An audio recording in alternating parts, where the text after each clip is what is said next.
So this is why I think Kamala Harris and the Kamala of support for her is going to be really good for Ukraine and Gaza. First, Ukraine, they just invaded Russia, counter-invading Russia, and took 500 square miles of land. I guess maybe this was an operation planned months ago before they even knew that Kamala Harris was going to be our nominee and probably our president, as I think more of us are realizing and recognizing around the world. But if they did plan this long ago, I think that would give them greater enthusiasm to know that they're actually going to get support in a few more months versus the idea that Trump would cancel support and just let Putin have their country.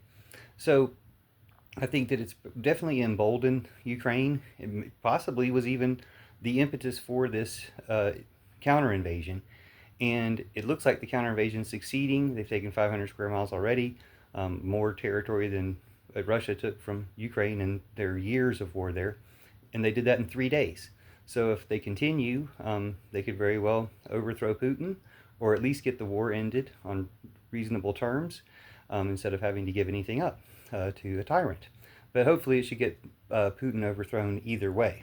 Now, Netanyahu, when you look at how he's been behaving, because of course Putin was saying he wanted Biden. Putin was basically endorsing Biden and maybe even had a deal with Biden to keep Trump out of prison and keep the war from escalating or keep from getting full support to let Ukraine win the war in return for, say, restraining opposition to Israel from his satellite and puppet regimes, or from not being obvious about having Netanyahu as one of his puppets.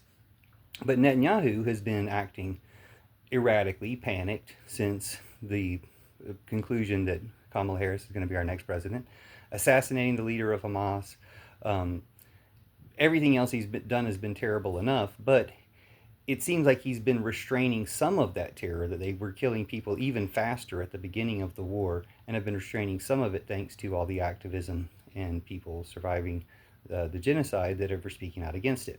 So thanks to all of them for saving all the lives that you've saved by getting any type of restraint in the genocide there.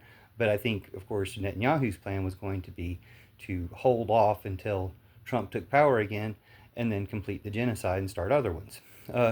So it's really good that Kamala Harris is going to win in a lot of different ways, but we also need to talk about it in these terms so that we get these outcomes, so that we don't end up supporting genocide anymore, and so that we get as much of an overthrow of Putin and other Putin-sponsored regimes, other Putin puppets around the world, including the complete eradication of Trumpism here in America.